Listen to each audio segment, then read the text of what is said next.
Hello guys, good morning. Nandito po tayo ngayon sa Burnham Mall. Pumunta po kami dyan para makapag-ikot-ikot. Yung ganda dyan. Tignan naman yung ceiling. Sobrang ganda. Ang dami mga luxury brands na makikita dyan. Siyempre mahal yan, kaya tayo pa-video-video na lang muna.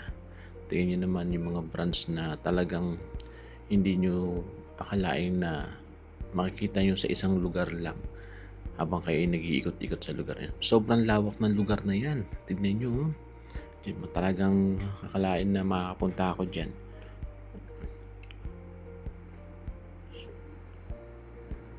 Yan po. Tignan nyo. Sobrang mahal.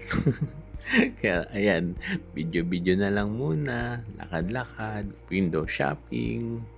Ayan. So, ito naman yun nasa bandang gitna ng mall. Makikita dyan may malaking fountain dyan.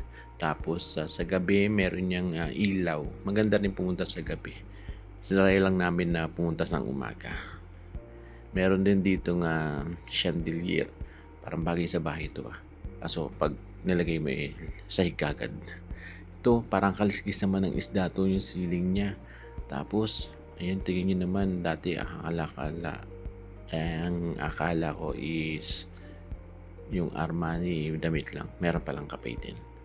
Ceiling sobrang ganda. 'Di ba? At mukhang mamahalin. Syempre hindi tayo nagtry at baka mahal ang presyo.